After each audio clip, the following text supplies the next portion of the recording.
Good morning, everybody. Let's go ahead and call to order this meeting of the Executive Committee. Clerk, please call the roll. Members, please make your selections on the tablets.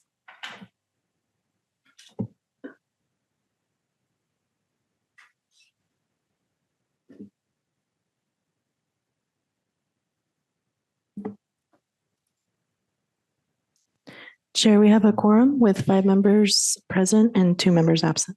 Thank you, Clerk. Let's move to non-agenda public comment. This provides 2 minutes for anyone who would like to comment on something that is not on today's agenda, but is within the purview of the Executive Committee. Clerk, do we have any non-agenda public comment? We do. Alex Wong, please unmute yourself now. The airport transit connection is a great project. 2 of the project's concepts, the people mover and enhanced bus concepts, are wonderful, but the remaining concept, the airport trolley branch, is deeply flawed. The airport trolley would merge onto existing green and blue line tracks. It would take up green and blue line track space, thereby creating a bottleneck that would physically constrain the airport green and blue line trolleys to only 10 minutes each. 10-minute frequencies on the Mid-Coast would be woefully inadequate. Already, Mid-Coast ridership has grown so fast that MTS plans to increase Mid-Coast frequencies to 7.5 minutes in 2025. And that's before San Diego approved a university city plan update, which will add 72,000 new jobs and over 50,000 new residents near the Mid-Coast trolley. That's before the Navy announced they will build homes for at least 15,000 new residents at Navwar near Old Town Station. Eventually, we'll likely need 5-minute frequencies on the Mid-Coast. Unfortunately, despite costing $1.35 billion, the airport trolley would be less convenient and be 25 times more expensive to build than even the enhanced bus concept. The enhanced bus concept would speed up the 992 and airport to Old Town Flyer with dedicated bus lanes and transit signal priority. It could place ticket vending machines and fare validators at bus stops, allowing passengers to pay before boarding and board the bus at any door. Bus stop curbs could be raised to match the height of bus floors, allowing passengers to easily roll on and roll off with luggage. And the enhanced bus would come up to every 7.5 minutes, serve Old Town as well as downtown, and have stops right at Terminal 1 and Terminal 2. Meanwhile, the airport trolley stop would be a considerable walk from both Terminal 1 and Terminal 2. Best of all, the enhanced bus concept would not compete with existing trolley lines for track space, allowing Mid-Coast and Green Line frequencies to be maximized. Next is Timothy McLarney. Please unmute yourself now. Good morning. I'm Dr. Tim McLarney. I'm president of True North Research, and my firm has operated in San Diego County for more than 2 decades. During that time, we have specialized in working with public agencies on revenue measure feasibility studies. To date, our research has helped pass more than $42 billion in voter-approved measures statewide, and that includes helping to pass more sales tax measures here in San Diego County than any other firm. In fact, just this past November election, there were 7 successful local sales tax measures on the ballot here in San Diego County. We did the polling for 5 of those 7 measures. Why am I telling you this? It's because MTS recently issued an RFP for survey work related to a potential 2026 sales tax measure. Only instead of publishing the RFP to its website and to Planet Bids, which is the usual practice, it distributed the RFP behind the scenes to a short list of firms. Apparently, our firm wasn't on that list. I became aware of the RFP that it was going to be released and was checking MTS's website for several weeks waiting for it to appear, only to hear by accident at several weeks later that it was being managed by one of MTS's vendors. When I reached out to that vendor, I was told that I wasn't on the short list of firms and that the procurement had closed 2 days earlier. So, my firm has the best track record in the county for revenue measures, and we're local, but we weren't allowed to provide MTS a proposal for this project. I'm not sure where this procurement stands at this point since there's still nothing published. However, considering the importance of the sales tax to MTS's financial future, and that we're still 16 months away from the filing deadline for a November 2026 ballot, there's still time to make sure that MTS's selection of a survey consultant for this project is the right one. If MTS is willing to allow us to submit a proposal, I'm certainly eager to do so. I appreciate your time and consideration this morning. Thank you. That concludes public comment, Chair. All right, thank you, Clerk. We will move to approval of the minutes of the March 6, 2025 Executive Committee meeting. Clerk, do we have any public comment on those minutes? We do not. Okay. Do we have a motion to approve the minutes of the March 6, 2025 meeting? We have a motion from Director Hall. I'm sorry. I'll second. Okay, we have a second from Director Fernandez. Any further discussion? Seeing none, clerk, please call the vote. Members, please make your selections on the tablets.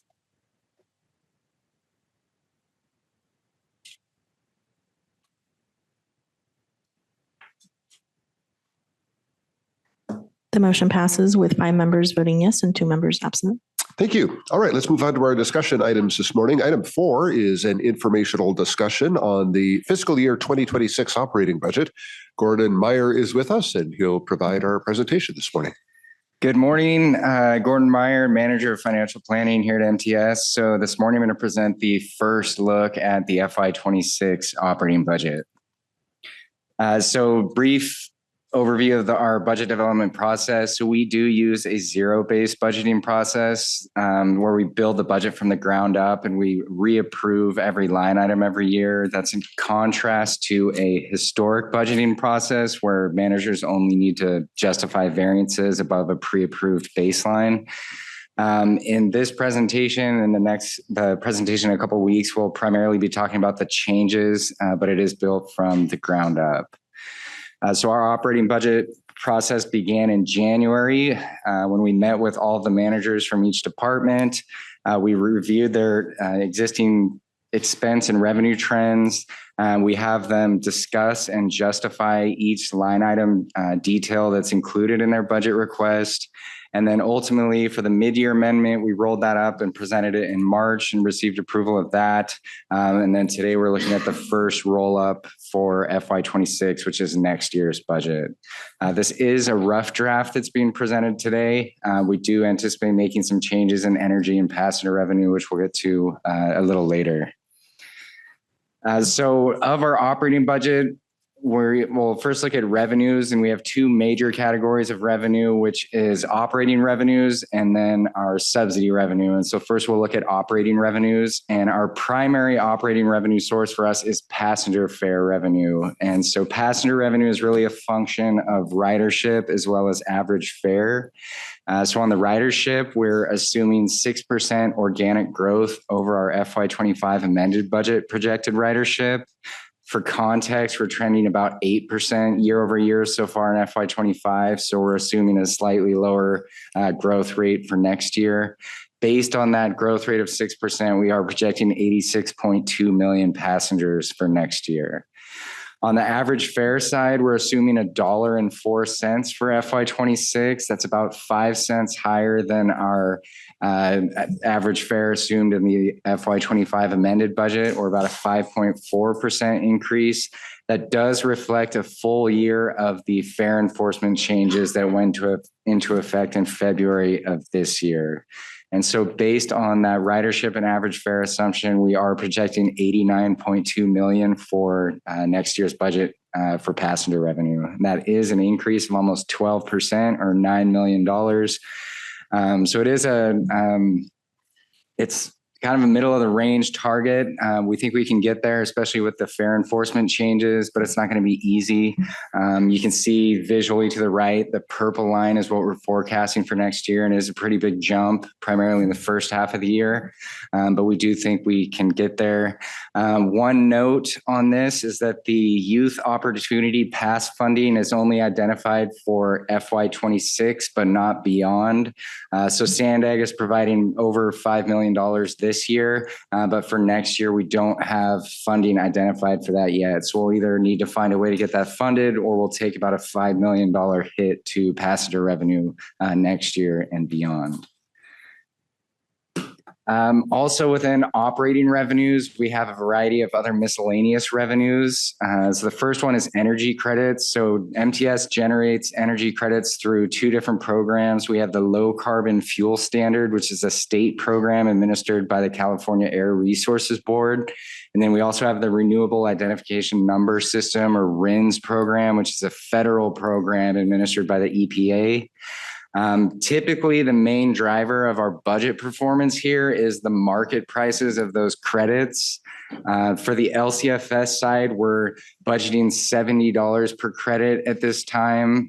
For reference, we're at about $65 year to date this year. It started off well below $70 in the first half of the year this year, but then it's been hovering around that $70 mark. So right now, that's what we're assuming.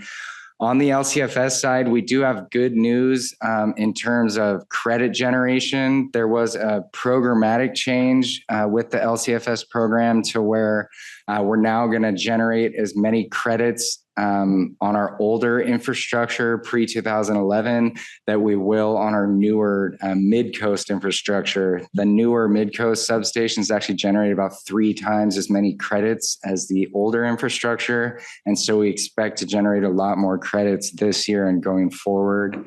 And that fixed guideway is really a reference to our light rail system. RINs, we are budgeting $2.30 per credit for FY26. For context, we're at $2.91 year to date so far this year. Started off well above $3 in the beginning of the year, and we've been hovering around $2.30. So we do think that's a good middle of the road number to budget for FY26. So we are projecting a net increase for energy credit revenue of about $1.5 million for next year, being driven primarily by that extra credit generation on the trolley electricity. Advertising revenue, we are projecting a slight decrease of $226,000 or 3.5%. That's being driven by a decrease that we've seen in our vehicle advertising revenue. We brought that down in this year's budget at the mid-year amendment, and then we're also seeing that continue to decline a little bit. And so we are building that into next year's forecast. With vehicle advertising being $264,000 below the FY25 amended budget.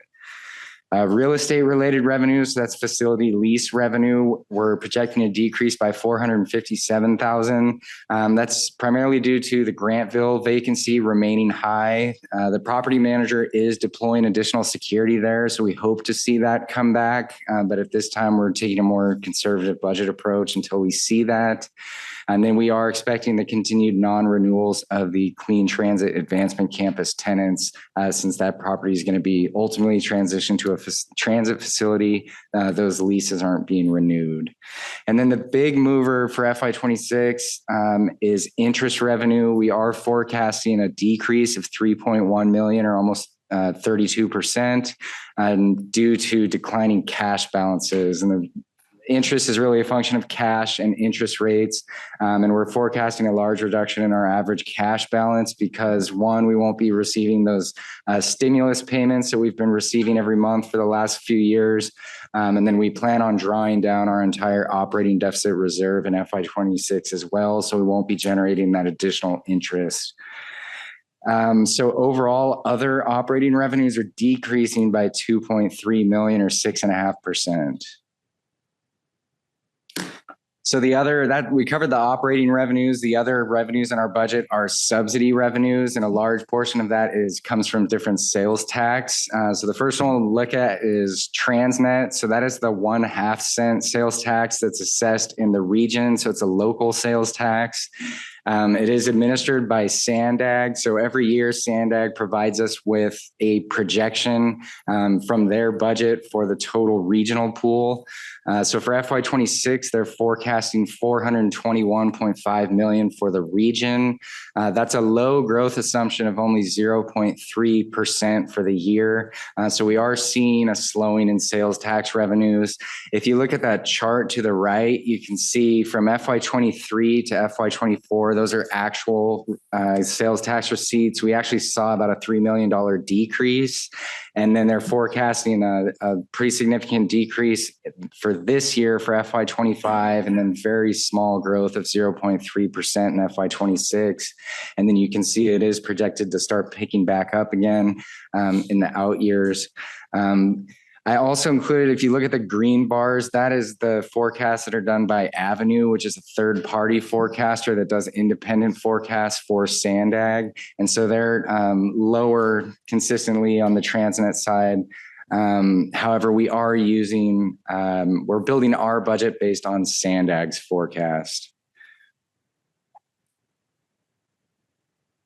And so of that 421.5 million that's projected for the region, it gets allocated to a variety of different buckets. So 33% of that goes to local system improvements, which is to the county and cities for roads.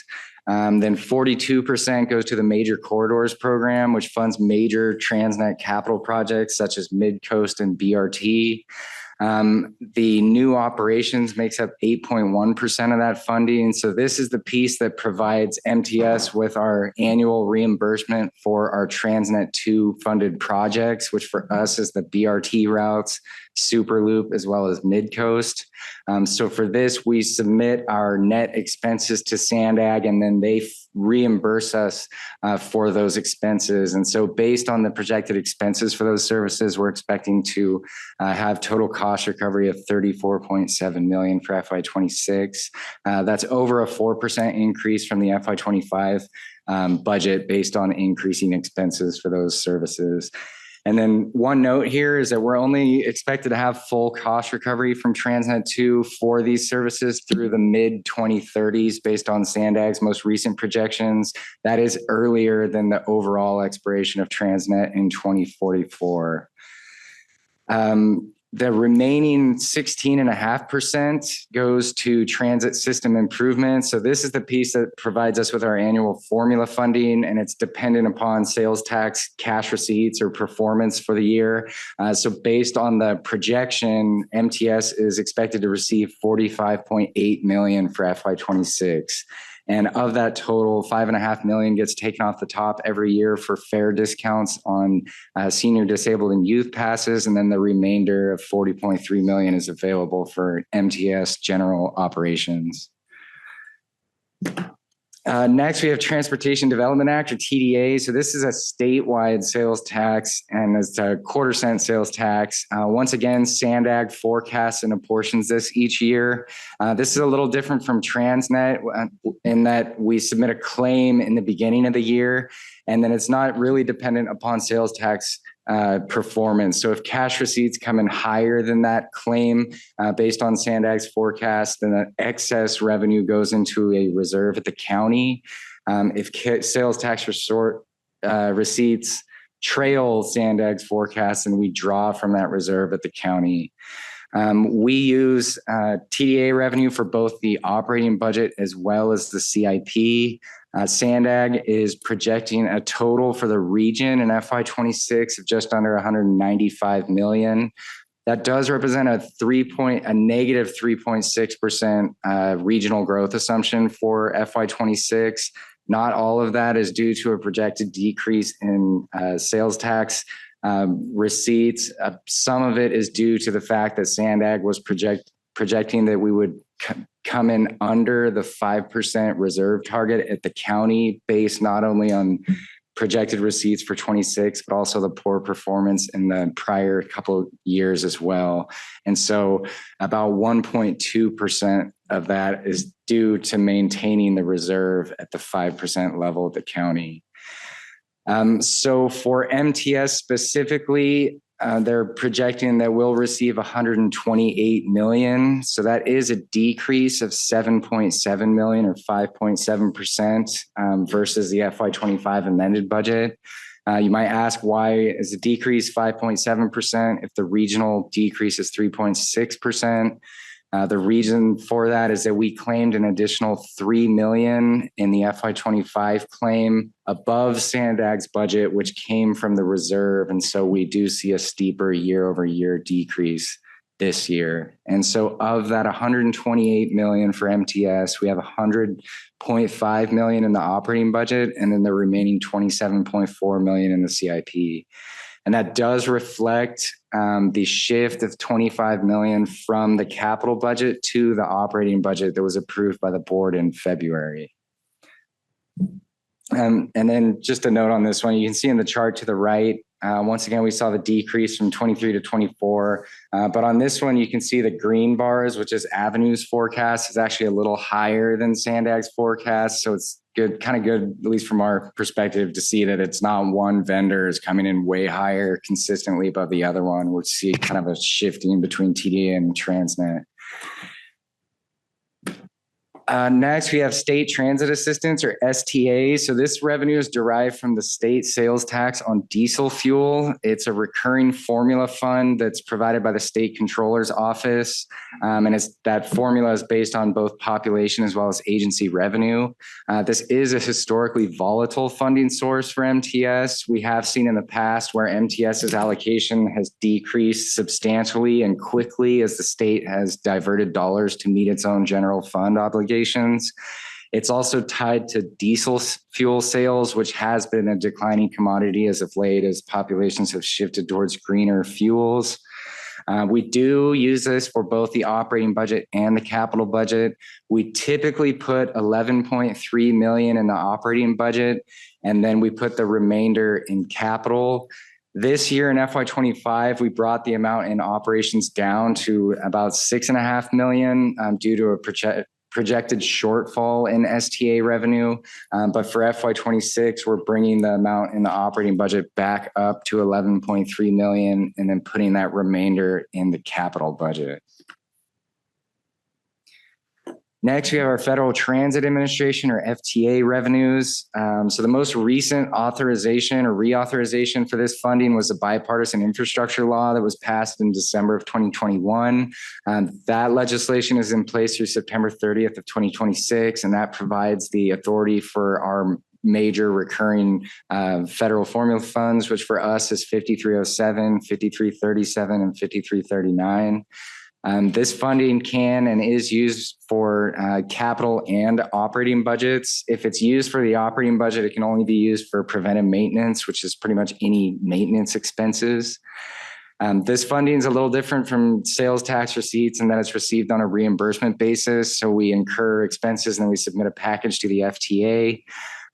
Typically, we try to maximize the amount of funds that are allocated to preventive maintenance in the operating budget, primarily for cash flow purposes. So since these grants are awarded towards the end of our fiscal year, we're typically able to receive the grant, and then within a couple of weeks, we submit a drawdown package for 60 to 70 million, and then we're able to generate interest off that cash.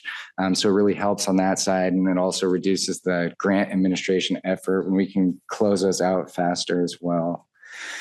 A note here is that anytime we do increase the allocation of federal funds to the operating budget, we take an equal amount of TDA and put that back into the capital budget. The reason for that is we don't want to steal from the capital budget to fund operations. That's one of the reasons why we were actually able to do that shift of 25 million this year from the capital budget to the operating budget, because that capital budget has remained well funded for a long time. So overall, the FTA recurring funds are increasing by 1.3 million. That's 2 million is because we're increasing the preventive maintenance, and then 700K reduction because we had some one-time funding for a Baltimore and Euclid planning studies that was just in FY25, but is not continuing in FY26. Next, we have Senate Bill 125 funding. So this was the $4 billion in state funding that was distributed to transit agencies through the TIRCP program. It's also a formula program that's based on population. This can either be used for operations or capital, but it has to meet criteria for increasing service, preventing service reductions, reducing greenhouse gas emissions, and serving disadvantaged communities. This is a significant funding source for us and will be very important over the next few years. We're expected to receive 237 million in total. We've already received about half that in the first of 3 payments. We still expect to receive the remaining 119 million over 2 additional payments. At this time, we don't have any reason to think that we won't receive it, but it is subject to the state budgeting process. So we could see changes in timing or possibly amounts, but at this time, we don't see any red flags. And so for the FY26 budget specifically, we're including 22.5 million. That's 3.5 million to cover the security enhancements, 4.9 million for a full year of the Iris Rapid operations, $830,000 for the Route 910 overnight express, and then $1.6 million for a full year of the trolley service enhancements that started in January of this year. And then for the first time, we are starting to use SB 125 for structural deficit balancing. So we're including $11.7 million in this year's budget for that. And just a note here that SB 125 will become the balancing mechanism until this funding runs out or is no longer available until we hit the fiscal cliff, as we do plan on using our operating deficit reserves in FY26. Last subsidy slide, we have a couple of other sources. So we do receive fast track revenue from Sandag. So that's toll revenue that's generated from the I-15 lanes. Every year we receive $1 million for the routes 280 and 290. And then Sandag provides us some years with fast track as part of a swap with Transnet. So for this year, they're providing us $2 million in fast track revenue, which will reduce the amount of Transnet that they provide us for reimbursement for the BRT services by $2 million as well. So it's just a swap with no impact to the bottom line. So we are projecting to receive $3 million in total fast track revenue. And then other state and local sources, there is a change that we'll see in FY26. We used to have a separate funding agreement with UCSD to operate their shuttle. Typically, it's about $650,000 to $690,000 per year. Started in FY26, that is built into the new UPass agreement, so we won't see that come through as subsidy revenue anymore. And so it does show in the attachments a decrease of $690,000. That will be reported in passenger revenue with UPass starting in FY26. So here you can see the summary of our revenues. So total operating revenues are projected at $122 million, which is a $7 million or 6.1% increase versus the FY25 budget. Total subsidy revenue is projected at $291 million, which is a $17 million decrease, led by the fact that we are not drawing any additional stimulus funds. We do still have unspent stimulus funds that we've already drawn based on eligible expenses. And so you can see that those funds are still being used, but in the reserves line. And so that second line from the bottom, we do project to use $62 million in reserves in FY26, which is the remainder of our operating deficit reserve. And then there's some small funding in there as well that represents the for-hire vehicle administration and SD&AE reserves as well. So total revenues are projected at $476 million for FY26, which is about a 6.1% increase or $27 million for next year. So moving on to expenses. So besides inflation and personnel changes, one of the major drivers of our budget variances is typically service levels. And so no major changes included in the FY26 budget. The largest is a 1.3% increase on the rail side, and that's just representing a full year of the increased frequency to 15-minute service that started this January. On the bus fixed route side, we're projecting a 0.3% increase, and that's really just representing a full year of the Route 910. And then on the paratransit side, which is a demand-based service, we are building in an 8.4% increase in demand as we still haven't gotten back to our pre-COVID levels. So we are building in additional demand there as well. So now we'll look at the actual expense categories. So first we'll look at personnel. So personnel includes wages and fringe. First we'll talk about wages. So we are budgeting 1,746.2 total FTEs for 26. We made a couple changes to the position table. We did another reduction to our bus operator target. We reduced it from 537 from the mid-year budget to 520 FTEs. Once again, this is not we're not at this target. This is not a workforce reduction. It's just a more realistic target. We met with operations and did a deeper dive into what we thought a realistic, ideal overtime assumption was. And so we really just adjusted that overtime assumption and brought that number down a little bit. We're still not at 520 and we'll continue to hire. The only other change is that we're adding a half FTE for a info security and intelligence intern. And that's the only changes this year in the position tables. We also like to give a breakdown of the different representation of our total FTEs. So of the 1,746 FTEs, about 76% of them are represented by 5 different unions that are listed in that top chart to the right. And so the CBAs, as well as our merit assumptions, really drive the wage increases each year. And so we do have new collective bargaining agreements in place with the ATU, which represents our bus operators and mechanics, the IBEW, which represents our bus mechanics. Sorry, the ATU is just drivers. And then SMART, which represents our trolley operators as well as maintenance staff. And so we did see significant wage increases this January, so January of 2025 for both the IBEW and ATU, which ranged from 7% to over 12%. However, the next raise on those contracts isn't until the beginning of FY27. So they were large increases, but they were spread over a year and a half versus a typical year. So we won't see as large of a year over year increase as we might expect, just looking at those numbers. On the SMART side, they had a 7% increase that went into effect this month. And so we will see the majority of that year over year increase in FY26. So we will see some steeper increases on the trolley side, and they also have a 4% increase in April of next year. We do have negotiations starting with the TEOA, which represents our code compliance inspectors, as well as the IBEW for flag persons.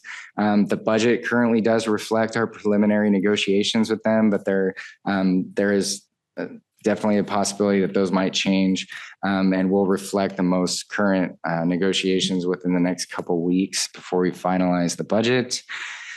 On the management or non-union side, we are building in a 4% merit increase for 26. We are not doing the performance improvement program or PIP bonuses this year, again, just due to our financial outlook. So now we'll look at the actual projected wage changes. So for administration, we're projecting an increase of 1.1 million or 4.6%. That's primarily due to building in a full year of better staffing levels with the additional security hires. And then we added 2 new positions for finance, so we'll have a full year of those. Trolley operations, we're projecting an increase of 3.1 million or 7.8%. Big piece of that is the collective bargaining agreement with the 7% wage increases this month. Then we're also increasing the trolley operator hours by 3.2%. And then we're building in extra hours for the flaggers as well, because we're starting the Orange Line modernization project in FY26 as well. And so we're also building in a pretty significant increase in the wage for the flaggers. Bus operations are increasing by 2.4 million or 4.6%. That's driven by the collective bargaining agreements, the wage increases for mostly a full year in FY26. So in total, we're projecting 124 million in wages, which is about a 7 million or 5.7% increase versus FY25. Next, we have fringe benefits. So we have a few major categories that we look at. So pension costs are increasing by 1.8 million or 5.4%. That's broken down into the different components in that top table to the right. So CalPERS, we're projecting a $562,000 increase or 5%. That takes into account the actuary reports as well as the projected employee contributions. For the San Diego defined benefit costs, we're increasing budget by 1.1 million or 5.7%. Also takes into account the most recent actuarial valuation. And then the defined contribution plan costs for San Diego Transit are increasing by 108,000, mostly based on projected payroll. Healthcare costs are increasing by 1.9 million or 9.1%. So we know the premiums that are in place for calendar year 2025. So we have the first year of next fiscal year already known. And then we're assuming a 10% increase for the calendar year 2026 premiums. And then this also reflects the employee deductions in the newest collective bargaining agreements as well. Paid absences are increasing 626,000. Workers' compensation, we're projecting a small increase. So in total, these fringe benefits are projected at 83 million, which is about a 5.4% increase over FY25. Next, we have purchase transportation. So that is our contracted service that we provide. So we have two main contracts for purchase transportation. The first is our fixed route contract, which is for the service that operates out of East County and South Bay by Transdev. And then we have another contract for minibus and paratransit, which are combined into one contract. Used to be operated by First Transit, but it's now Transdev after Transdev acquired First Transit a couple of years ago. So on the fixed route contract, we're projecting an overall increase of 3.7 million or 4.4%. It's mostly due to contractual increases as the revenue miles are only increasing by 0.3%. The fixed cost component, which is a monthly cost that we pay regardless of service levels, is increasing by 4.2%. And then the variable rate, which is dependent upon service levels, is increasing by 4.2%. The other contract for paratransit and minibus is increasing differently depending on the service. So the fixed costs for both services is increasing by 2.1%. And then the variable rate for the paratransit service is increasing by 2.8%. Coupling that with our projected increase in demand of 8.4%, we are projecting an increase of about 1.7 million or 9.1% for the paratransit side. And then on the minibus side, the variable rate is staying flat next year. And so we're actually projecting a slight decrease in costs for the minibus side. So in total, our total purchase transportation costs are projected at 114 million, or about a 4.9% increase for next year. Outside services, our contracted services or security is increasing by 600,000 or 4.1%. That's the contract is scheduled to increase by 4%, and we're building a little for extra special events. Repair and maintenance, the big mover here, increasing by 2.1 million. A couple things going on here. We have a new contract for the light rail vehicle body repairs. It's a fixed contract now, so we won't see unplanned spikes, but we do see some cost increases with that new contract. And then we also have $1 million in this budget for tie replacement, and then 1.3 million for bridge repairs. So those are the big changes on that line. Engines and transmissions, we're bringing down a little bit for FY26. We had a really pretty bad year this year, so we're bringing it down to a more normal year for next year. And then other services, which makes up the majority of these other outside services, is actually decreasing by about 639,000. There's a lot going on within that line. You can see the green items are items that are decreasing year over year, and then the red ones are ones that are increasing year over year. So in total, these outside services are projected at 57 million, or about a $2 million increase versus the amended budget. Next, we have energy. So the main drivers of our energy budget are electricity and compressed natural gas. So on the electricity side, the rate is really the main driver of our budget performance, and our rate is made up of the commodity piece, which we purchased through a third party because it's much cheaper than purchasing through San Diego Gas and Electric. And then we do still have to pay SDG&E for the transmission and demand costs, which are for using their infrastructure to deliver the commodity. And so on the commodity side, we are at this time projecting about a 12.7% increase year over year. And then we're building in a 10% increase on the SDG&E rate as well, as that's typically what we see. And so we are forecasting a rate per kilowatt hour of 42 cents for FY26, which is about a 10% increase over FY25.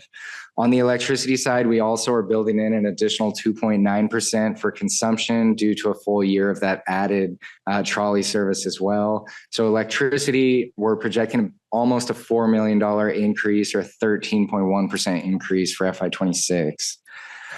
On the CNG side, we also purchased the commodity through a third party. We purchase it from Clean Energy and we pay a market index rate. And for this draft of the budget, we were looking at the Department of Energy forecasts, which are national forecasts, and they're currently projecting very significant increases in the commodity price for CNG. The main reasons for that is increased demand, primarily exports, as the same unit of CNG fuel can sell for 2 to 3 times the cost in some other countries. And so there's a strong reason to export. Also, there has been an increase in extreme weather events, which can affect storage levels as well as pipeline and delivery issues as well. So they're projecting we were projecting a 49.2% increase in this draft. Good news is we did meet with one of our energy vendors last week, and California is kind of its own market, typically not in a good way. We typically pay well above what the national average for CNG is. But after talking with them, they do think that our local conditions, they think we're shielded from that dramatic increase next year. And so we do anticipate bringing the forecast down by probably $500,000 to $1 million for the next draft in a couple of weeks. We are building in a decrease on the SDG&E transportation rate based on the real decrease that is in effect till January of 2026. So we're forecasting $1.46 per therm for FY26, which overall is about a 12% increase. And you can see here, so that's in its current state, we were projecting a $1.6 million increase year over year, but we do expect that to come down. So in total, our energy budget, including gas, propane, and some of our other utilities as well, is projected at $54 million, which is a $5.7 million or almost a 12% increase. Last slide on expenses. Materials and supplies costs are projected to increase by $2.1 million. Main drivers here is that we're increasing the budget for LRV drive unit overhauls by $1.3 million. That's a midlife overhaul that needs to be done on some of our fleet. And then we're also including $1.2 million for the ticket vending machine credit card module upgrades to accommodate some of the fare system improvements. Risk management is projected to increase by $2 million or almost 19%. Insurance premiums continue to increase dramatically every year. The liability premiums are increasing by 12.5%. And then the property insurance programs or premiums are increasing by 22%, which is actually not, it's just shocking, but that's actually not that high compared to some of the recent increases that we've seen. And so in addition to the premiums, we're also increasing the budget for claims by $555,000. That's based on our pending case schedule, as well as some contingency in there as well for things that we don't see. General and administrative costs are decreasing $486,000. We had some one-time purchases in FY25 that are not continuing. And then others decreasing $35,000. That's non-revenue vehicle leases. So these other categories in total are increasing by $3.6 million or almost 9%, led by materials and supplies and risk. So here you can see the expense summary. We're projecting $476 million in total expenses. That's an increase of $27 million or 6.1% from the FY25 amended budget. And then on this slide, you can see our expenses and revenues combined, as well as a look at our projected structural deficit. So you can see recurring revenues are projected at 366 million. Total expenses are projected at 476 million. So we are projecting a structural deficit, which is recurring revenues minus expenses, of just short of 110 million. In order to get to our overall balanced budget, we need to add in the one-time non-recurring funds. So you can see we're including the 62 million in projected reserves usage, the one-time shift of 25 million from the capital budget to operations. You can see we're not receiving federal stimulus funds in 26, and then we are including the 22.5 million in SB 125 funding. With those non-recurring items, we do have a balanced budget. One note on this is that structural deficit of 110 million is about $10 million worse than what we had presented in the 5-year forecast in February. We still, at this time, think that we can probably get through fiscal year 28, but we will be doing the full revised 5-year forecast for the next meeting, where we'll build the out-year assumptions on top of the final proposed FY26 budget, and then we can give a better projection of when we think we'll hit the fiscal cliff again. So next steps, last slide, we need to finalize all of our FY26 assumptions. Specifically, we want to take another look at passenger revenue and see the March results before we finalize. We want to look at energy prices, get the most recent Department of Energy forecast, and then bake in the new information that we received after meeting with our vendor last week. We'll also continue to monitor the ongoing CBA negotiations to see if we need to add any more budget for that. The tariffs, we have it as a bullet point to try to analyze what that might look like, especially with the news from the last couple of days and going up and then back down. I don't think there's much we're going to be able to do, but we might decide to put additional funding in something like revenue vehicle parts just to protect ourselves in case we do see a spike in some of the equipment expenses. Beyond that, we need to produce the full budget book. We'll come back with the updated 5-year forecast, and then we'll ultimately present the final draft of the operating budget to the executive committee on May 8th, and then bring it to the public hearing at the board scheduled for May 15th. And with that, I'd be happy to answer any questions. Thank you, Mr. Meyer. Appreciate you walking us through that. Clerk, do we have any public comment on this item? We do not. Okay, we'll open it up to committee member discussion if there is any.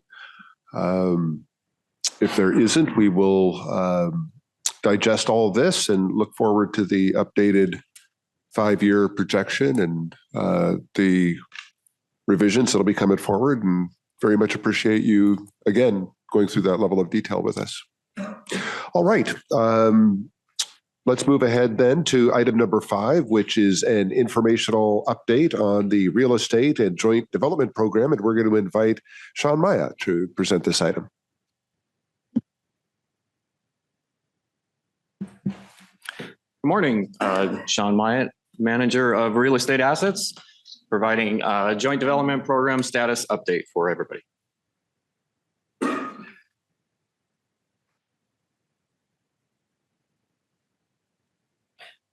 So as you can see here, we're going to break this down into a couple of 3 sections here, our joint development. We're going to talk about the city of San Diego, South Bay, and the eastern part of MTS's service territory, just because it's too much to put all the stars on one slide.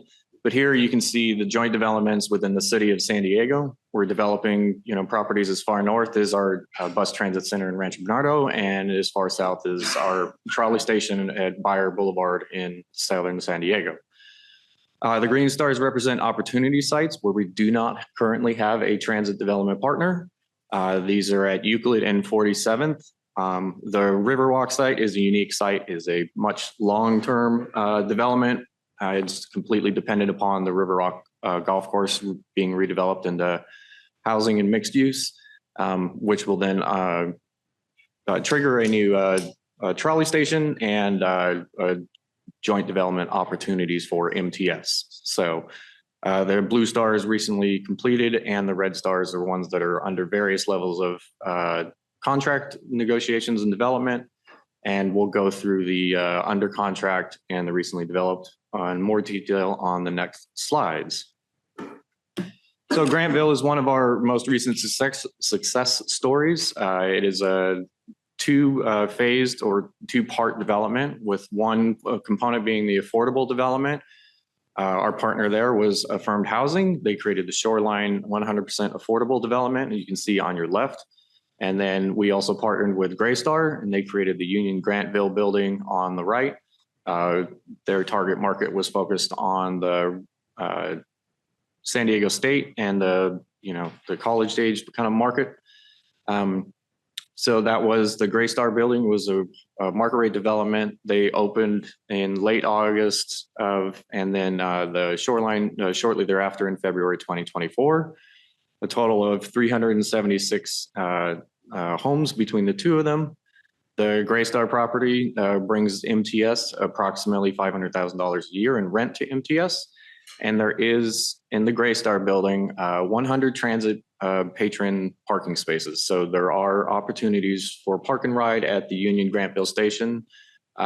We had heard that there was some confusion. People, even my friends, didn't even realize there was parking there. I had to explain it to them. So we worked with our marketing department and to upgrade the signage there to make it very clear. Residential parking is over in one section, but transit parking is in another section. So there is transit parking if you want to do park and ride from the Grantville trolley station. So one of the interesting things we've been trying to figure out here, or at least track, is the relationship between ridership and our transit and our TOD program.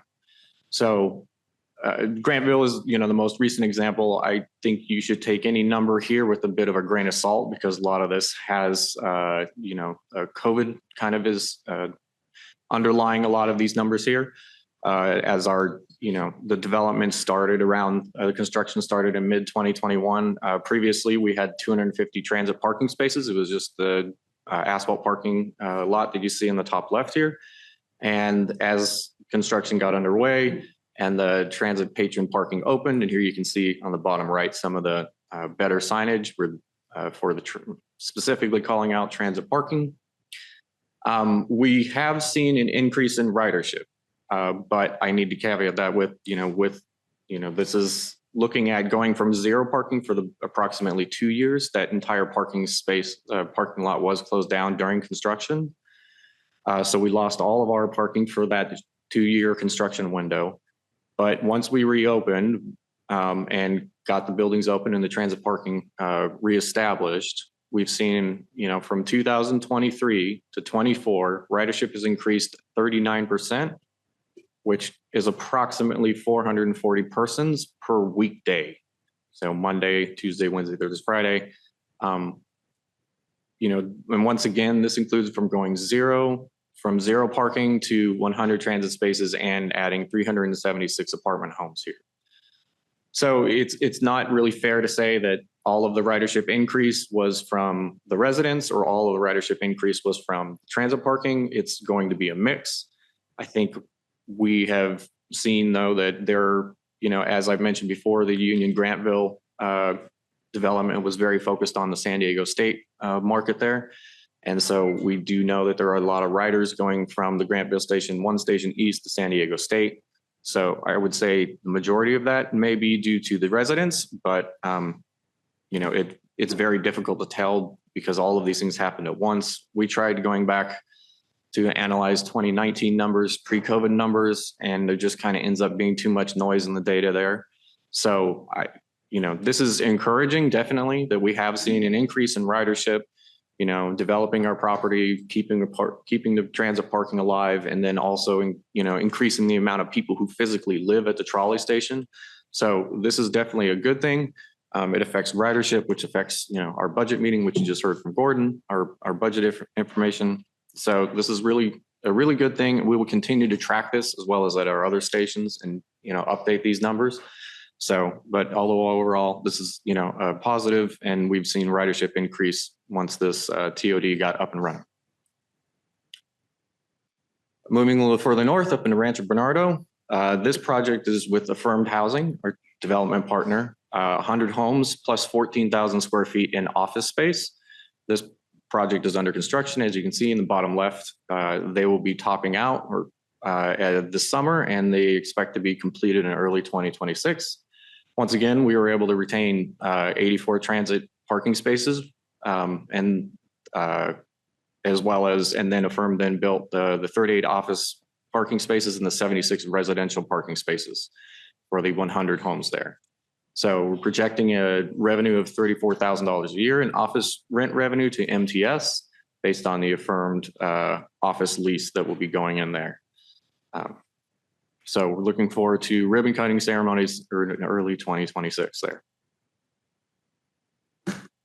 At our 12th and Imperial Transit Center downstairs, this is a really unique site. So to kind of back up and get out of transit oriented TOD world, like this site is unlocked by the Transit Center expansion project, which you can see here with the new bus lanes and the new alignment of 13th and Commercial Avenue.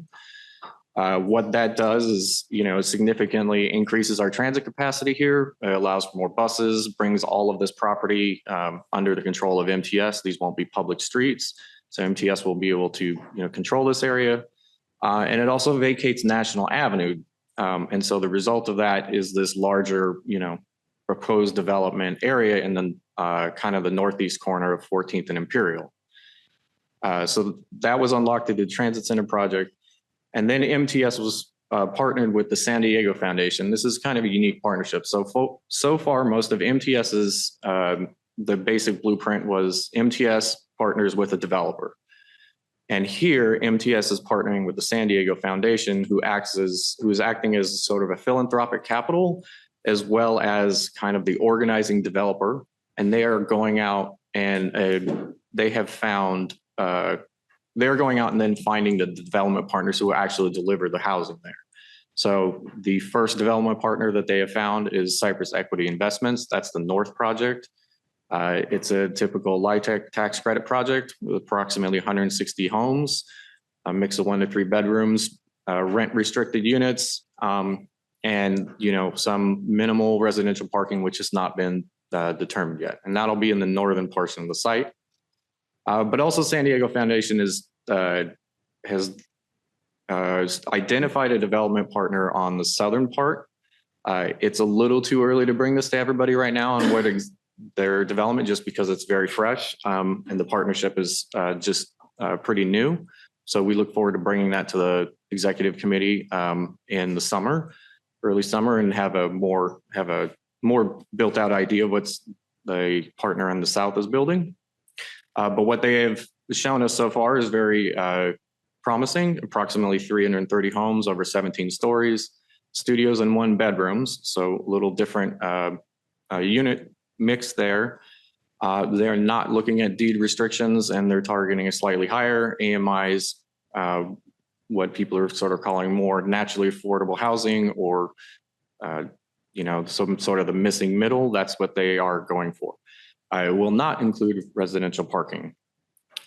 So the next steps here is staff has continued to work with San Diego Foundation and Cypress Equities and the Phase 2 developer. We're working towards distribution, the DDAs in the summer of 2025. Here's our southmost TOD at Buyer Boulevard. It's once again with affirmed housing. They're looking at doing 100 homes. The DDA was approved in May of 2022.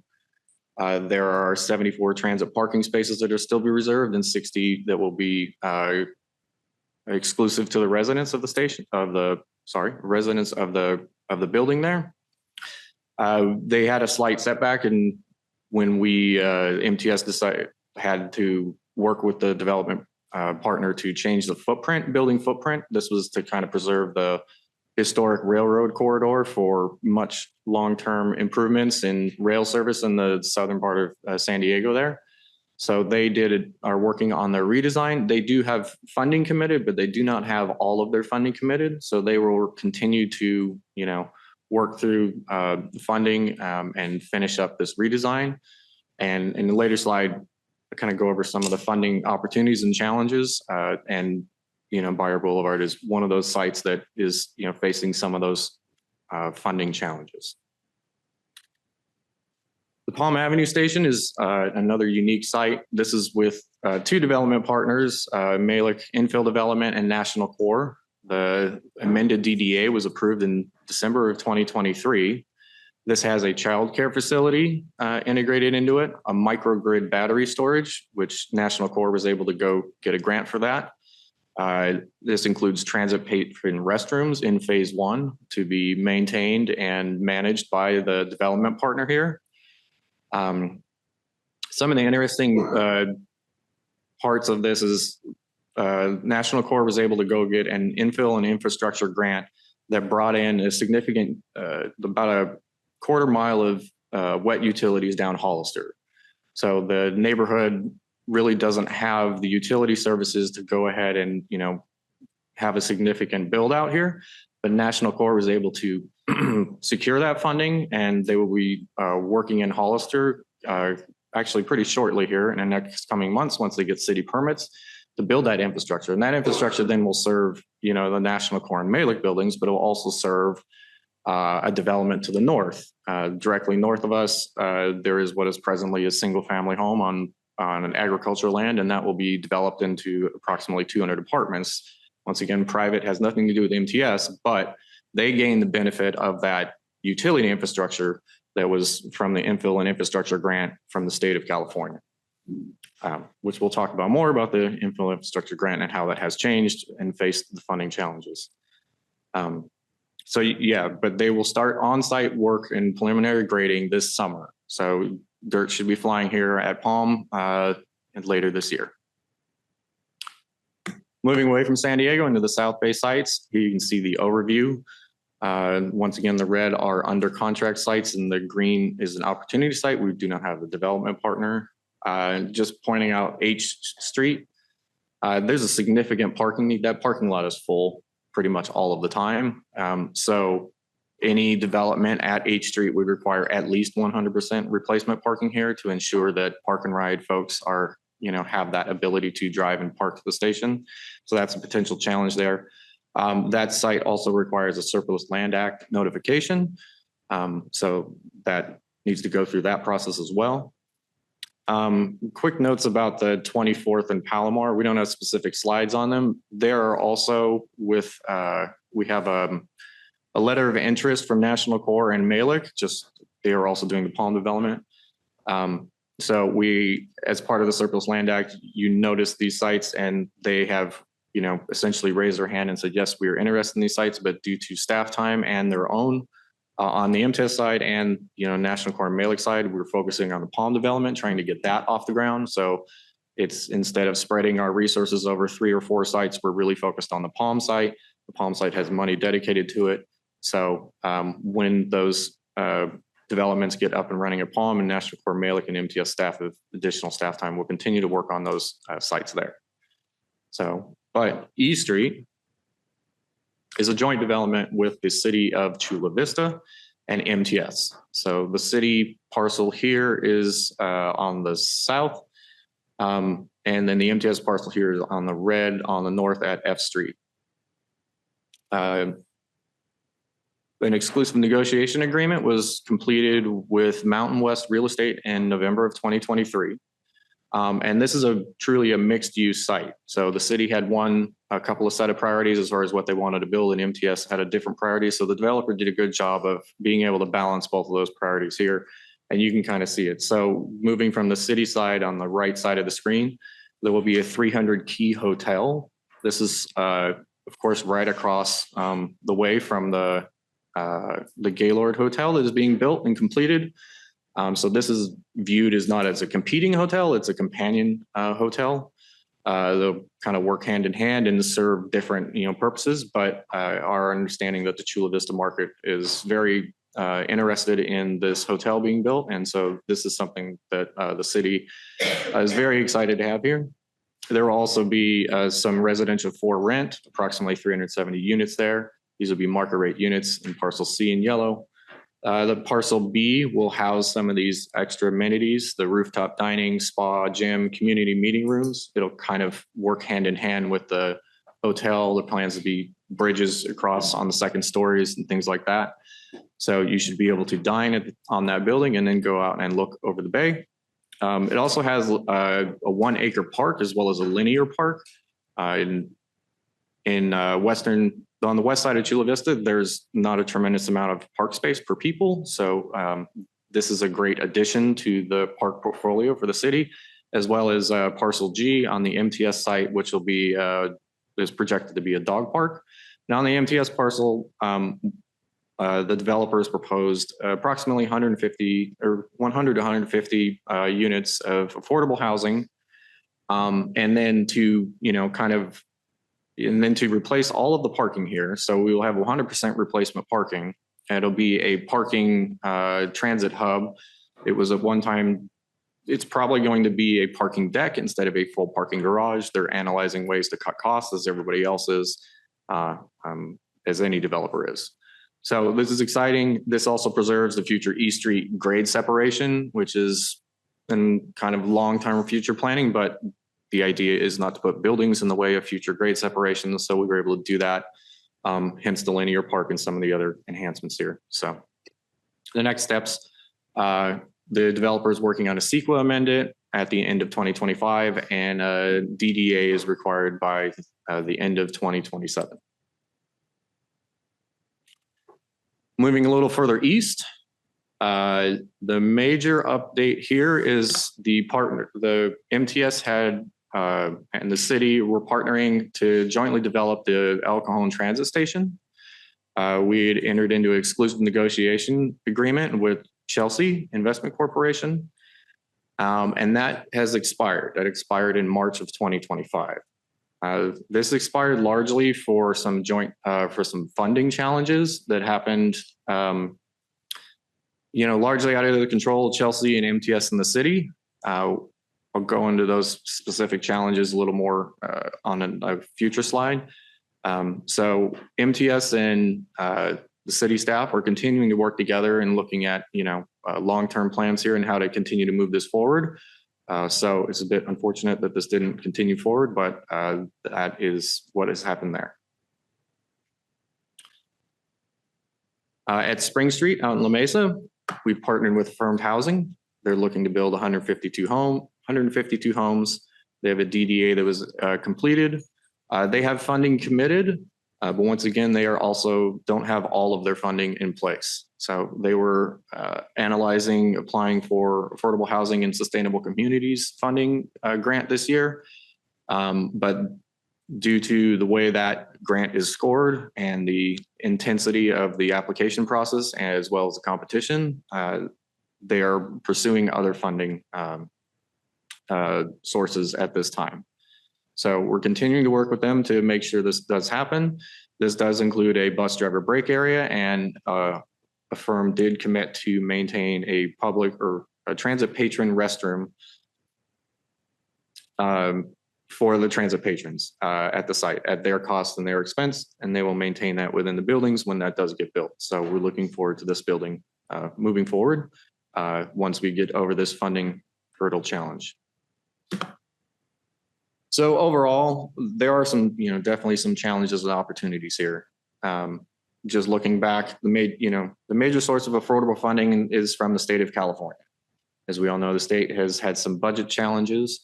So in 2024-25, the fiscal year, the state made its first kind of drastic reduction to the affordable housing funding. And in the January proposed budget from the governor's office, that funding isn't increased. It's January, it's early, maybe something will change. But right now, nobody expects that affordable housing funding will increase at the moment. So one of the key reductions here is the infill infrastructure grant. This is what I talked about at Palm, that was able to bring down a bunch of quarter mile of sewer and water down Hollister. That was reduced by $235 million in the 2024-25 state budget. And that, like I said, will unlock that, Palm City area of San Diego for future development for, decades to come. So that was really great that Palm and National Corps was able to get that, but that is, it is not gone, but the funding has been significantly reduced. One of the challenges that the Chelsea folks had at El Cajon Transit Center is they had, in order to unlock the site and preserve the parking for the transit patrons, they had designed a layout where there'd be 2 buildings and then a parking garage, and parking garages are very expensive. They had targeted using this IIG funding to fund the parking garage. The affordable housing funding, like the ASIC funds and other types of funds, those are really limited to 100% housing uses. But so this IIG was going to be ideal for funding the parking garage.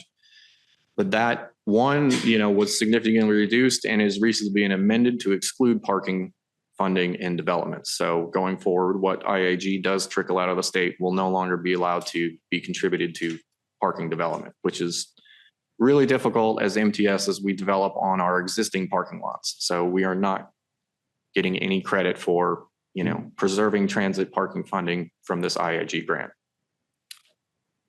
All of our developers are concerned about federal tariff effects on lumber and steel prices. But there are some opportunities. There's the low-income housing tax program, commonly called tax credit, or your 4 or 9% tax credit programs. Those have been reapproved. ASIC, the Affordable Housing and Sustainable Communities, is funded from a climate change investments utilizing the cap and trade program. So that still remains out there. Unfortunately, like I was saying, now the pie has gotten smaller and everybody is going into one bucket. Everybody's chasing after ASIC funding. So it's extremely competitive. So it is still a funding source. Our developers will still pursue that.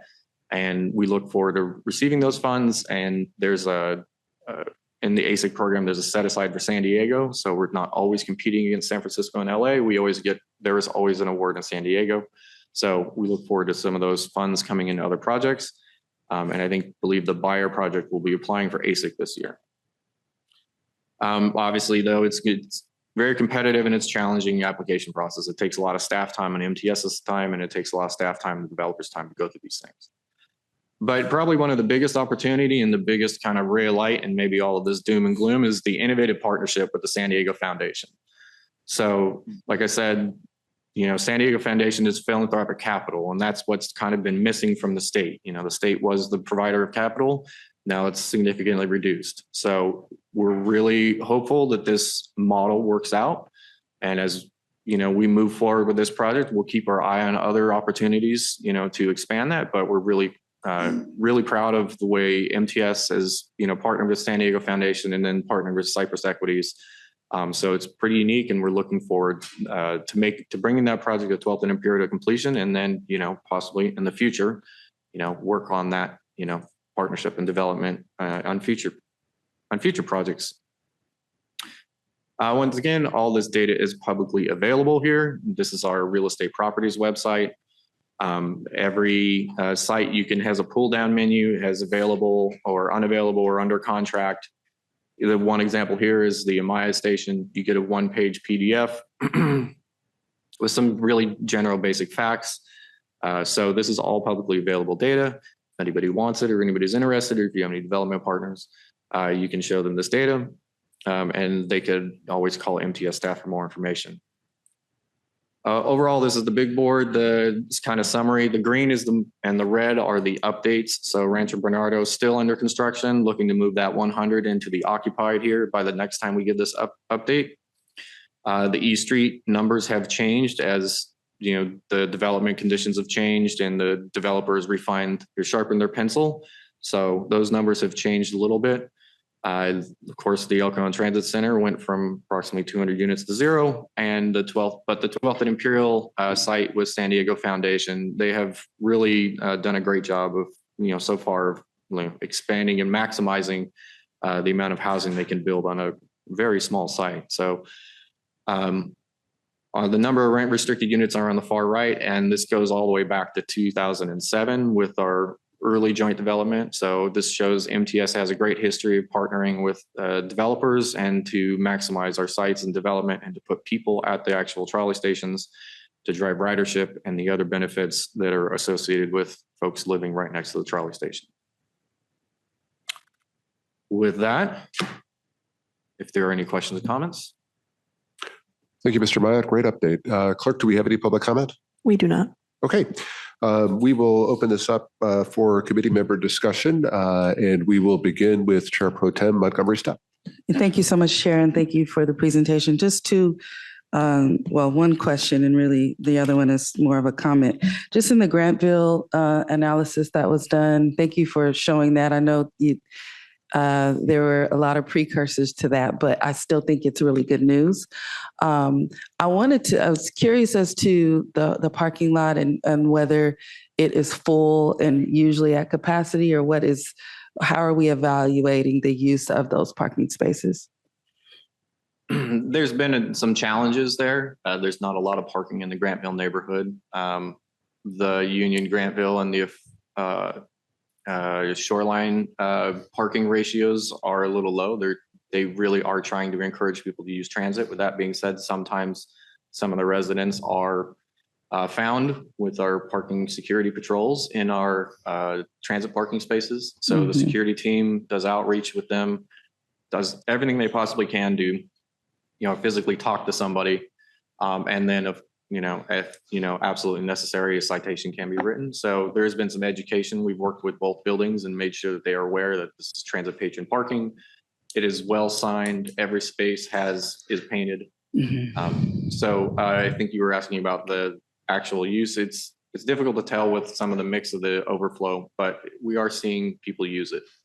Yeah, we get complaints because people try to go there to park for transit use, and then they find that it's all full. And generally, it's all full early in the morning because people park there overnight from the adjacent units. Okay.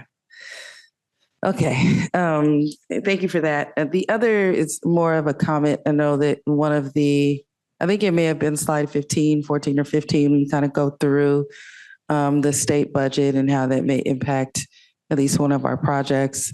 I do really believe that, we all know there are a lot of uncertainties, right? But affordable housing is something that is a priority probably of most people in the entire state, right? And so I think this is an opportunity for us to lobby our state legislative representatives and to see what other additional ways they could use their influence to get us at the number we may be expecting, or at least close to it. So this is one of those things where it really is not controversial. It really, it's something I think we could galvanize around and try to receive more support from them and make sure that they know kind of how we're looking at this and how those the state budget impacts may also impact our projects. It's very specific. It's kind of an easy ask whether we get it or not,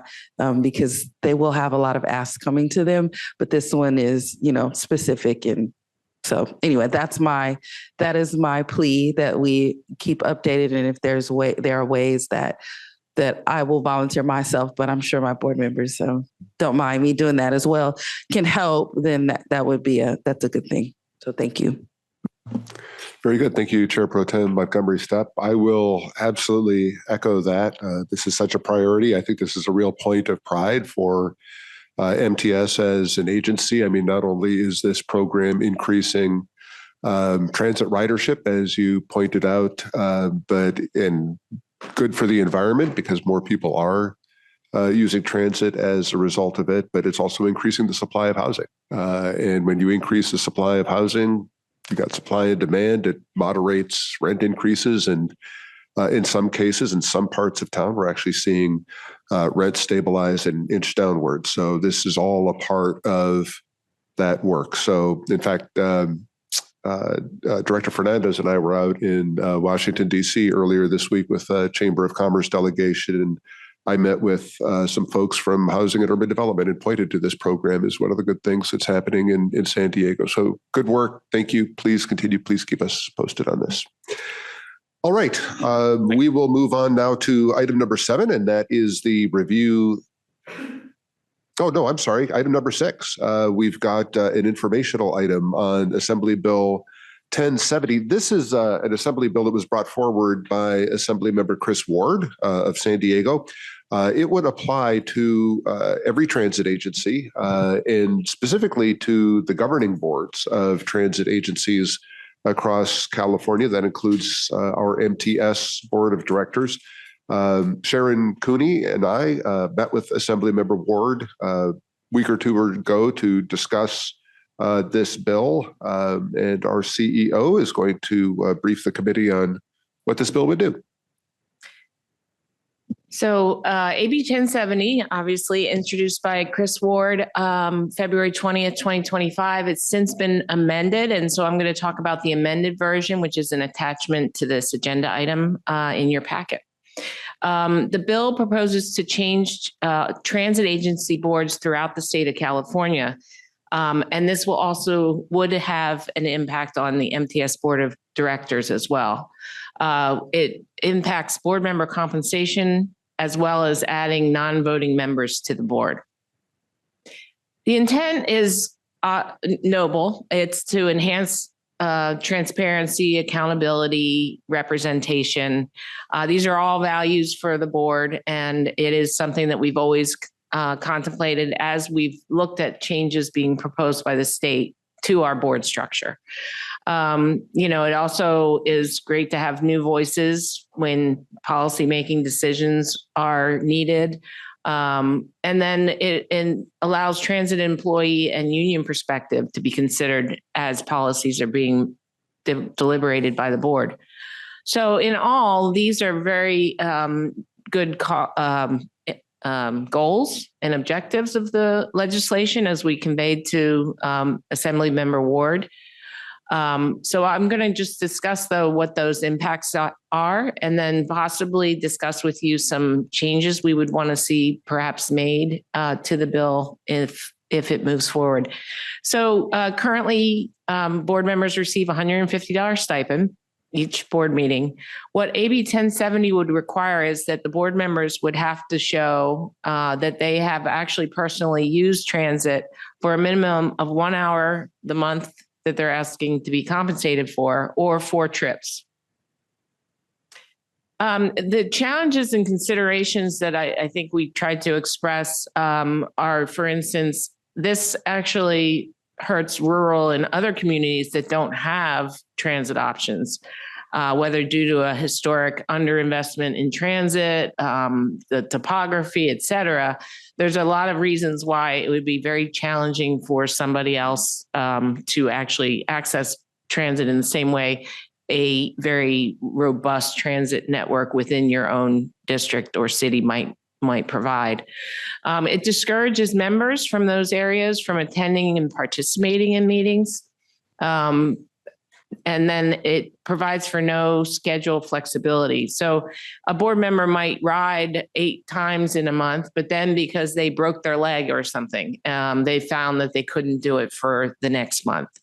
Then the other consideration is that with those with mobility or disabilities have challenges to use transit, and those challenges may not be reflective of this broad-based requirement put to all transit board members throughout the state. And then it's really no consideration given to emergency board meetings that may happen in a given month. We may add a board meeting, and for instance, in August, we generally go dark, but what if we added a board meeting? Then you would have to come up with ways to accommodate that decision. The other part of this is adding non-voting members. Currently, the PUC code governs this board structure. It's a 15-member governing board, elected officials from the 10 city councils and county board of supervisors. And every transit agency has a similar, if they're not a municipal carrier, meaning that they're not part of a city government, they are generally created in the same way our board is. And so, for instance, a board, it might be directly elected to the board. So the members are not elected officials within their own jurisdictions, they're elected to the board. Others might be appointed in other ways, perhaps by the city mayor of their area, or they might be like ourselves, created based on we want participation from elected officials that represent the jurisdictions we serve. So it varies throughout the state. what AB 1070 would do would require that every governing board add 2 additional non-voting members with by right participation. User of the transit district's service area would be 1, and then an individual representing a local transit union member. So 2 different appointment processes for these non-voting members. One would be that a newly created transit advisory council, which we would have to put together, would then decide on and elect or recommend a member to be appointed to the board. And then the labor organization that represents a plurality of represented employees within the transit district. So for us, that would be the Teamsters, because TransDev has more members of the Teamsters Union than we have internally for the ATU. So that would be how that would work in our jurisdiction. So some of the challenges, it's unclear how long non-voting appointments last. Right now, it just leaves it open, and therefore you would assume in perpetuity as long as the person wanted to serve. It would also require that we would staff up and create this transit advisory council so that we could make appointments. I will mention to you that we've had challenges with our security community advisory group in trying to organize that and staff it up and get people to actually volunteer to be a participant. So that is one of the challenges. The non-voting members could by right participate on every committee. It's not really clear in the legislation, but it would be the assumption that not only would they participate on every board meeting, but they would also participate, for instance, on this committee. So what that would do is create somewhat of an uneven balance amongst board member voices, meaning that not all of you serve on every committee that we have, but that the non-voting members would. And then there is no accountability for disorderly, harassing behavior or actions. They have the by right ability to say whatever they want without repercussions. In fact, they're protected from retaliation for any statements they make.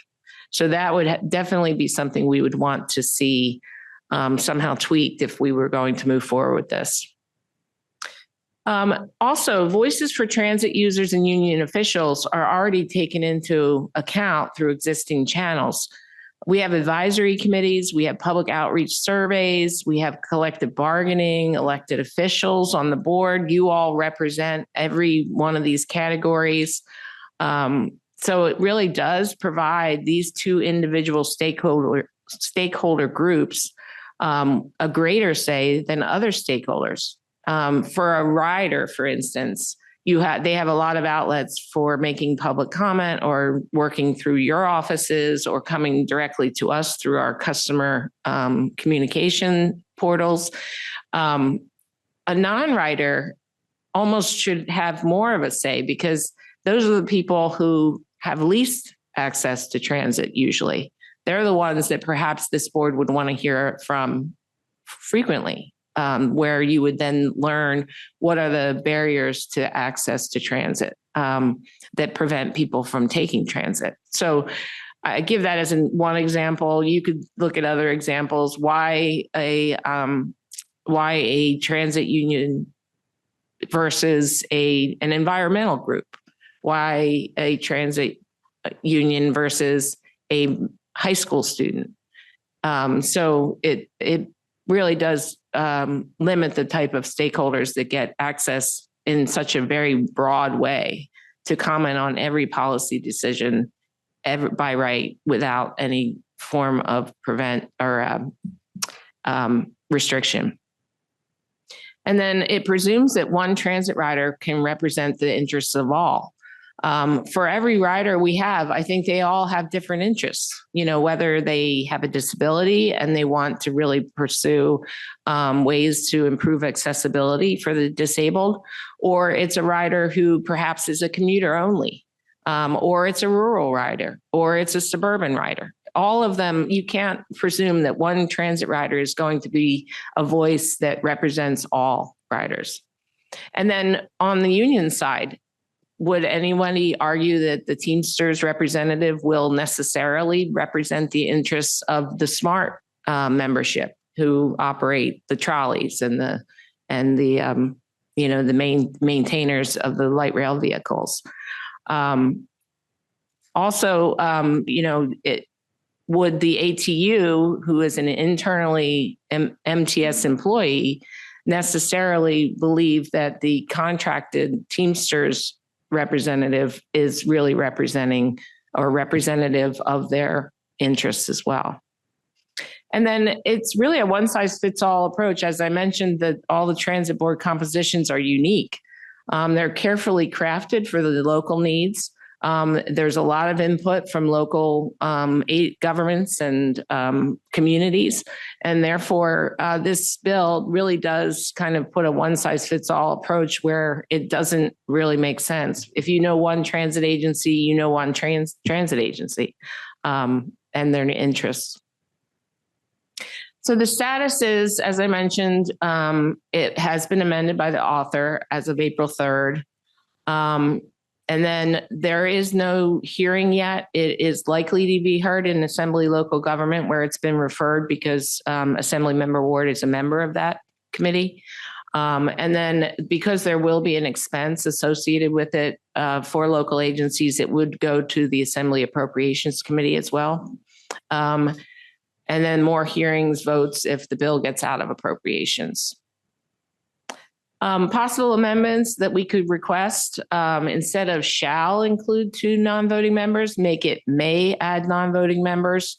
Right now, the PUC remains silent on that for us, whether we would want to, as a board, add non-voting members. That could then allow you to do so.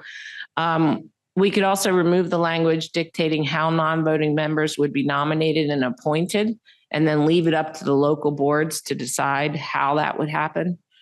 And then perhaps to leave it up to the district board to determine what rights and exclusions would be available to any non-voting members added. So what could this board do if, for instance, a non-voting member started using harassing or abusive language while they were talking on topics on the agenda, or if they were delaying taking actions? This board would like to take actions, but they get delayed due to the constant feedback and talking of these non-members. So we could ask them to remove the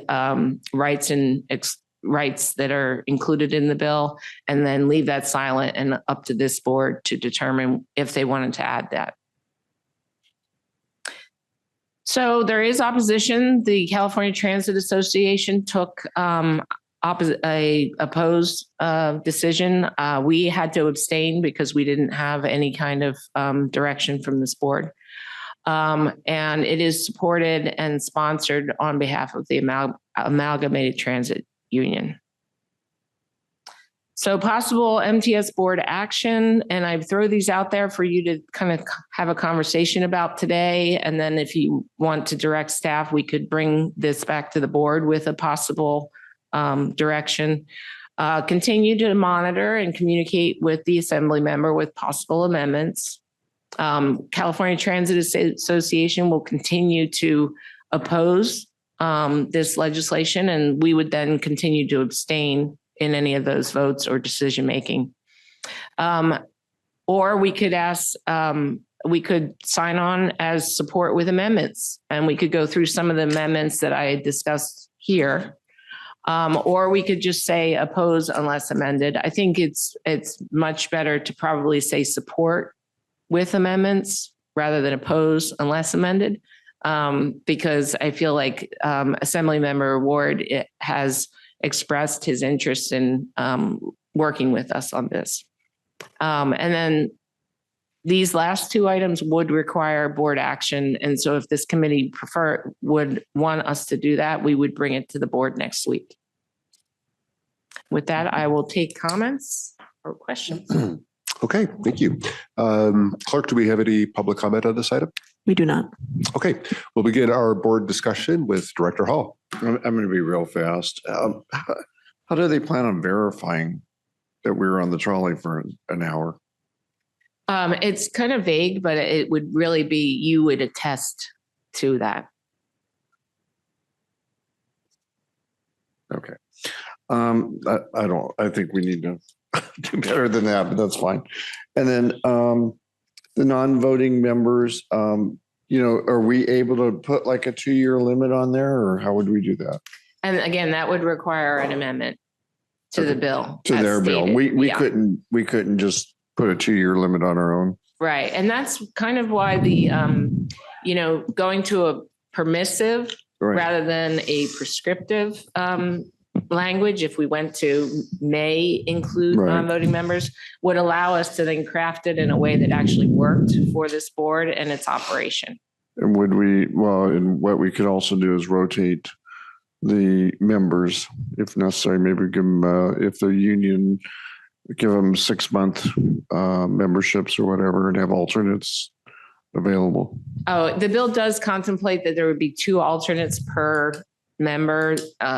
So 6 total would be appointed, 3 on each type of stakeholder. And lastly, I apologize. Would we be able to appoint, like, say, for the SMART over to one committee and then the other to another committee, or that's something we'd probably need to look at too? Again, that would be something you'd have to put in an amendment for. Because it's strictly the one with the plurality of members. So it's the union that represents the most unionized transit workers. I think we should make a motion to send this to the whole board and let it become even more confusing. Thank you, Director Hall. Let's go to Chair Pro Tem Montgomery Stepp. Thank you so much, Chair. What is the motion? I'm sorry, Member Hall. Just send it to the whole board. I'm sorry. Send it to the board. There's public comment on top of this. I don't know so much that we need a motion. We really, if it's the consensus that you would like us to take this to the board, and if you would even contemplate a motion, a recommendation that would potentially take a position on the bill, then we'd take that to the board. Okay. My questions revolve around the non-voting member structure. I don't think it's a bad idea, right? And with the alternate structure that you just described, we could have, alternates that cover a variety of interests, right? So I think that there's a way around that. I wanted to get more clarity around the by right kind of description. What does that, I'm just trying to figure out, are we talking about public comments that are made outside of the board structure? Are we talking about like, okay, I'm talking now and we have a non-voting member, but they can interrupt me? What are we talking, what is that? No, what it would be is you would have 2 people sitting up there, which we'd have to somehow work out because we only have 1 extra spot, but they would sit there and they would get in the queue and be able to speak whenever they wanted to. And you couldn't retaliate. It specifically states that you cannot retaliate against them for statements made. And that you must let them participate in every meeting. But once they come under this structure, the same rules apply, right? Like I could talk whenever I want to in this meeting and I have a vote. So I'm trying to figure out what the difference is. Well, what I don't know is what can this board do? For instance, could this board censure a fellow member if they felt they were being abusive or making statements that were somehow harmful to the operation of the board? I think what I would want the policy, the bill to be specific about is that, when a member comes in, voting or not, they are bound by the rules of the board, right? Every board, every council, every supervisor's board has, the rules of conduct, and that is, should be. It should go across any board member. There may be a specific reference to retaliation based on union membership, right? And I would like to get more clarity from the author just around what they meant by that. Maybe there's a way we can protect what the intention is, and still achieve a functioning board and not have fear that, there will be no function, right? Well, if folks come in this way with this protection, there's got to be something behind it. And I would like additional context for that before we kind of dive into how we handle it. Because I don't want to, people do need to be free to express their opinion. If this ends up passing and they're here, there are perspectives that we don't necessarily have. And I don't think it's a bad thing. I don't want to be, and you may be absolutely right. I just don't want to be alarmist about that, right? And just get a better picture of what that means so that we can make sure that our conduct rules in this space are followed and people still get to say, utilize their First Amendment right, to say what they want to. Because at the end of the day, words are not, unless they're threatening, they're not going to really hurt us, right? Well, I would give you this. The retaliation, obviously legally has a pretty strong meaning, right? Mm-hmm. And so that could obviously lead to potential legal considerations in the event that somebody interprets that they've been retaliated against because of a statement. I give you, for instance, if you have an elected body, meaning people are elected into a position, you all have there is a mechanism to remove you from office. This bill doesn't really contemplate that mechanism, and in fact protects somebody from that. So imagine if you had a rider who was appointed, who suddenly decided to have making statements against other riders based on race, classification, ethnicity, immigration status, or whatever, and just constantly saying things on the dais in that regard. I don't see anything in this bill that contemplates how this board could then have that person removed and have somebody else put on without opening us up to legal concerns. And then again, I'd probably ask if Karen had anything to add to that. So, we've tried to more just look at the top level questions we have with this bill. Sure. There's certainly, if it went further, there's a lot of areas in the weeds that for me as the lawyer, how do we implement this, that would need to get in, which comes a little bit to this. You board members have conflict of interest rules. And there have been times where we actually had to advise that even when there was a city council member that was being proposed for appointment to our board because of their outside employment as an advocate, that they potentially would have too many conflicts of interest to be on our board.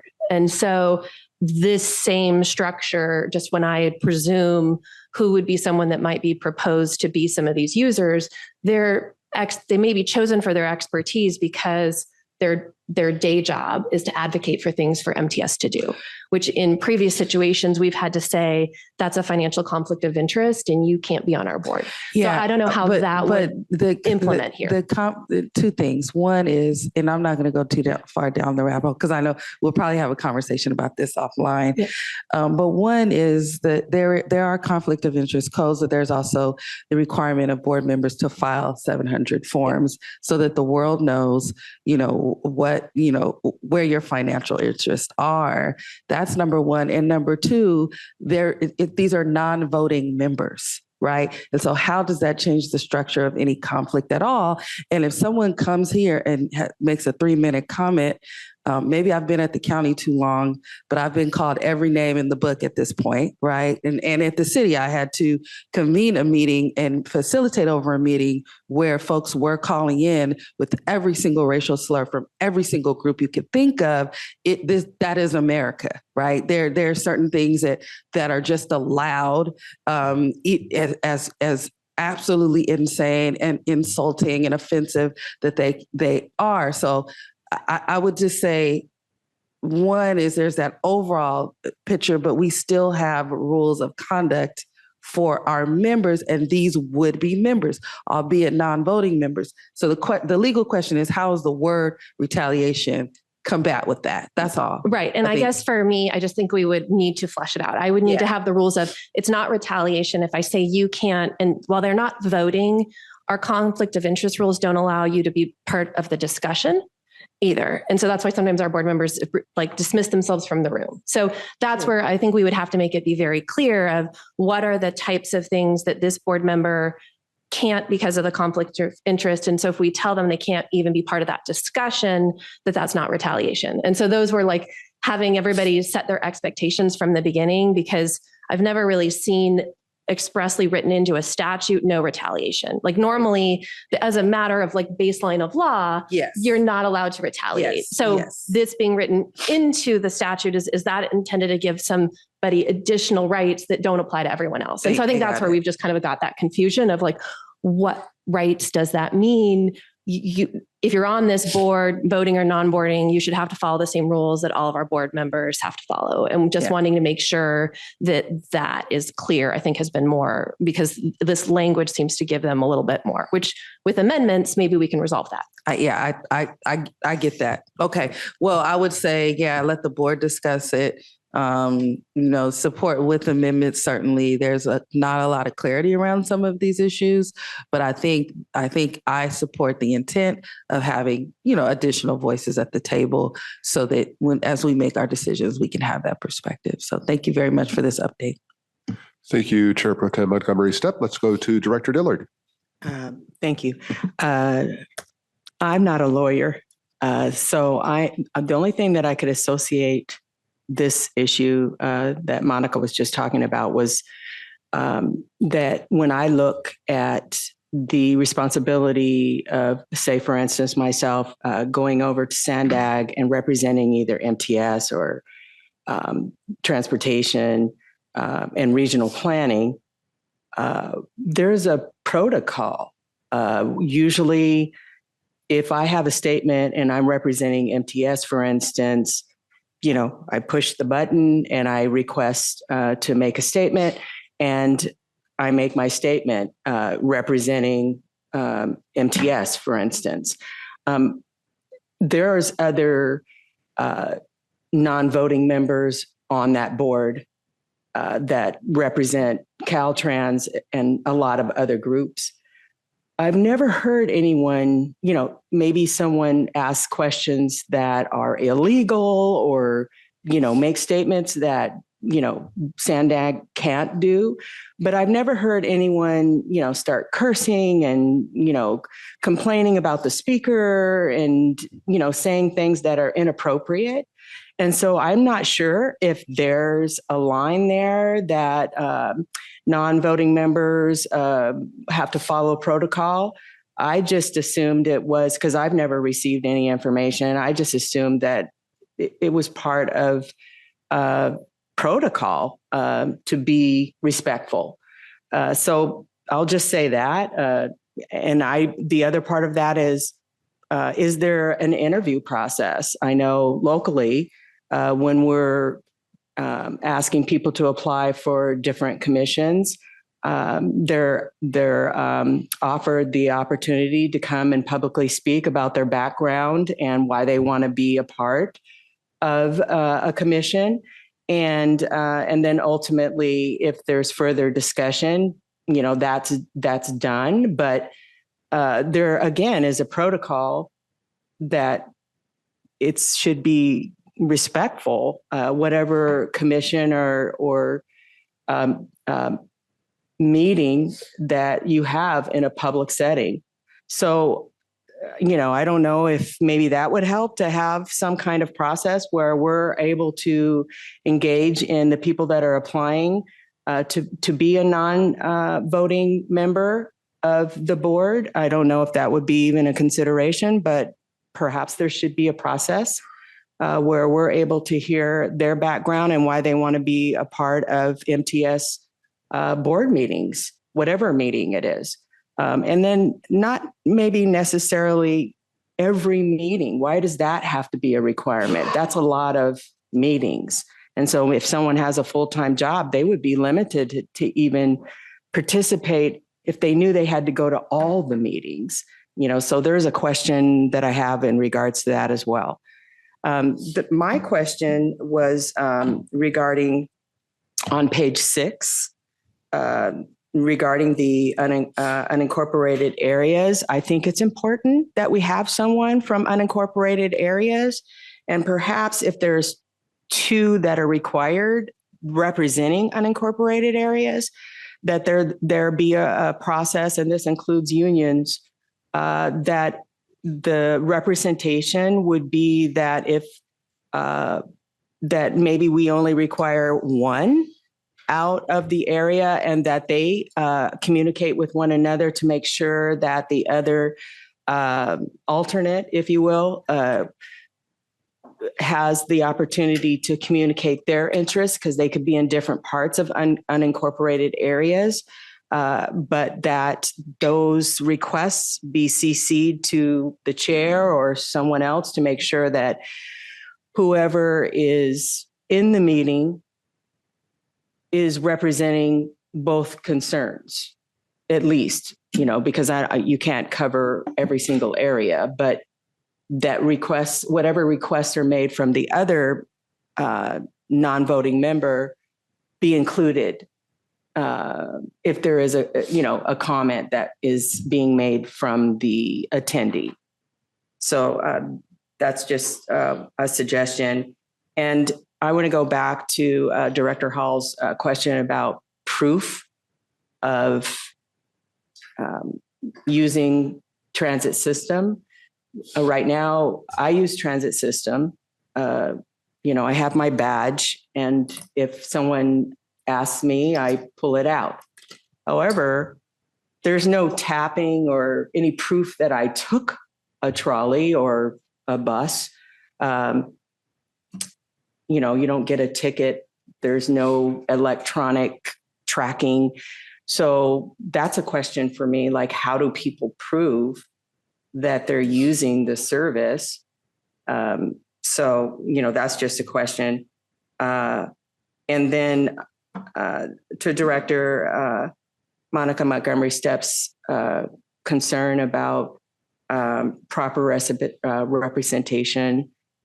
Again, I just think that there should be a recognition of protocol. And if we have to put it in writing, then we should, because that is a constant disruption to allow board members to focus on the issues at hand. So I just think for someone to just make a random conversation about something that may not even pertain to the agenda is not within the protocol that we follow as board members. So if you have any response to any of that, that's fine. But those are my concerns about these issues. Thank you, Chair. Thank you, Director Dillard. Director Fernandez. I would like to see this move forward to next week's meeting, but I would likely oppose it for concerns that have already been laid out. Most notably, just the representation of union members. I think it's a huge ask to ask one union to represent the interests of all. How many units do we have here in MTS? Like 6? 5? Thank you. Huge ask. And so without more clarity about that, I see this as more of a troublesome bill than anything else. So was there a motion and a second on the floor already, Chair? This is to move it forward. We don't It was need that. information only, so we're not contemplating a motion. Thank you. But I think there's a consensus about moving this forward to the board for discussion. So I think we'll plan to do that. Appreciate the comments up here. Could I have a point of clarification? Would we then be bringing a recommendation from staff related to what amendments would be contemplated? I think we heard quite a variety of comments here. I don't know that there would be a downside to that. If you were to try to harness the input that you heard here at committee and craft that into some possible recommendations for the board to consider next week, I think that would be reasonable. Unless anybody would prefer to just have it be a completely open-ended discussion. However, that might be difficult then to narrow down into actual recommendations.